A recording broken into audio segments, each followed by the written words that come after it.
e verso 27 e 28, quando o Senhor Jesus terminou de pronunciar aqui uma mensagem, né, sobre a libertação, né, uma casa limpa e ornamentada, né, mas tem que ser preenchida pelo Espírito Santo, serão 27 Espíritos teóricos. Quando ele terminou, diz assim, né, Lucas 11, 27, e aconteceu que, dizendo ele estas coisas, uma mulher dentre a multidão, levantando a voz, lhe disse: bem-aventurado o ventre que te trouxe e os peitos em que mamaste.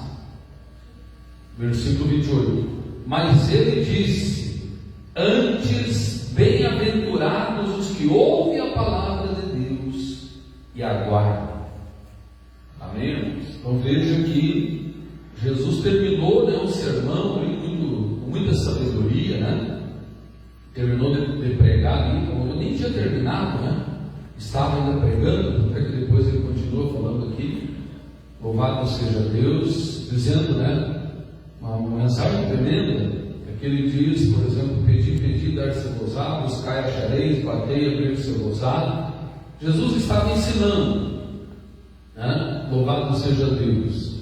Estavam os seus discípulos, estavam ensinando ali, né, a multidão, né? E de repente, uma mulher interrompeu a mensagem de Cristo e disse, levantou a voz no meio da multidão, levantou a voz e disse: bem-aventurado o ventre que te trouxe e os peitos em que tu mamaste. Ou seja, Maria, mãe de Jesus, né? Mulher honrada, mãe de Cristo, esposa de José, né?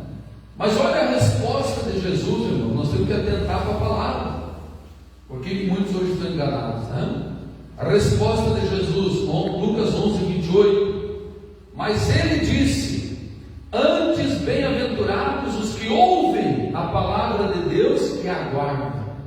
E guardam ela. Guardar no sentido de obedecer. Então, irmãos, veja quantas pessoas que hoje estão idolatrando uma suposta Maria, né? Uma senhora, uma rainha dos céus, que é o demônio já citado lá no Velho Testamento, Jeremias capítulo 7, Jeremias 44. Não é nem a Maria bíblica, porque a Maria bíblica jamais, ela mesma disse lá nas bodas de Caná, né? Fazei tudo o que ele vos disser. Ela mandou obedecer a Cristo, e não era, né? E aqui, essa mulher se levantou, exaltando, né? Todo mundo, quem sabe, pensou que Jesus fosse elogiar ela, porque ela se levantou no meio da multidão, alçou a sua voz, né? Levantou a voz, falou alto e disse: bem-aventurado o ventre que te trouxe e os peitos em que mamaste. Todo mundo esperava, né, que Jesus elogiasse aquela mulher, tá? Mas Jesus praticamente contestou ela e disse, né, antes, bem-aventurados os que ouvem a palavra de Deus e aguardam. Então vejam, né, irmãos, antes, mais bem-aventurados aquele que ouve e guarda, né? Em outra passagem também, Jesus estava pregando, alguém chegou para ele e disse: tua mãe e tuas irmãs estão ali fora, querem falar-te, né? E Jesus, olhando para a multidão, disse: quem é minha mãe, meus irmãos e minhas irmãs? Né? Aquele que faz a vontade do meu Pai. Ou seja, haverá uma grande família lá no céu. Mas esses que são idólatras aqui, que adoram os santos, adoram as imagens, adoram uma falsa Maria, né? Porque a Maria verdadeira não aceita, né?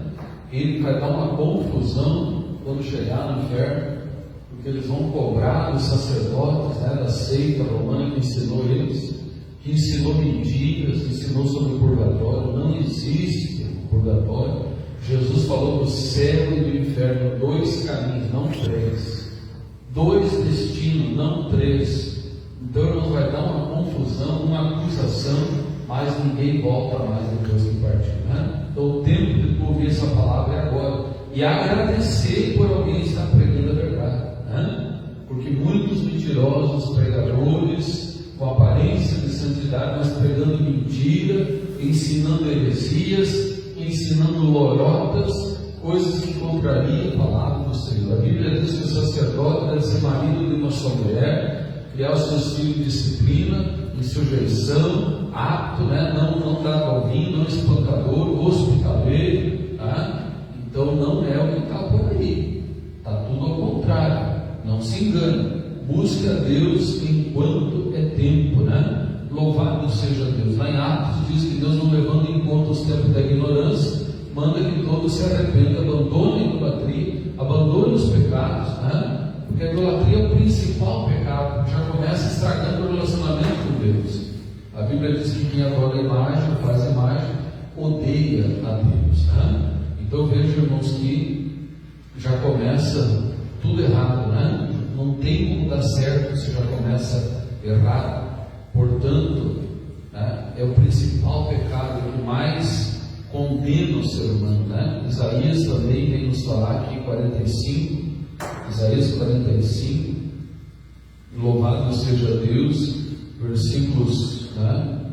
Glória a Deus, 15 e 16, que diz assim: verdadeiramente tu és o Deus que te ocultas, o Deus de Israel, o Salvador, envergonhar-se-ão, e também se confundirão todos, cairão juntamente na afronta os que fabricam imagens. Louvado seja Deus, né? Glorificado seja o nome do Senhor. Eu vejo aqui, e no 20 diz assim: congregai-vos e vinde, chegai-vos juntos os que escapastem das nações. Nada sabem os que conduzem em procissão suas imagens de escultura, feitas de madeira, e rogam a Deus que não podem salvar. O pecado principal, que estraga tudo, né? A caminhada, estraga a fé, é a idolatria, né? Colocar uma imagem de gesso, de prata, seja o que for, no lugar de Deus, né? Deus, ele é Espírito, convém que os verdadeiros adoradores o adorem em Espírito e em verdade. Deus não pode ser representado por nada e por ninguém. Nada pode ocupar o lugar de Deus. Ele é soberano, né? Quando se cria as imagens, cria uma confusão mental, espiritual, né? E a Bíblia diz: torne-se semelhante às imagens, os que os fazem, os que nelas confiam. Ou seja, ficam espiritualmente surdos, mudos, aleijados, né? Não conseguem mais ter discernimento, e a sua alma é aprisionada já no inferno, né? Estão vivos aqui, mas a alma está já aprisionada. Portanto, escapa da idolatria. A Bíblia tem inúmeros versículos e textos condenando essa prática, né? Não aceite essa mentira, esse engano, porque enquanto estamos aqui há esperança, mas depois que partir daqui não haverá mais o que fazer, né? Louvado seja Deus. Que Deus abençoe com essa palavra, em nome do Senhor.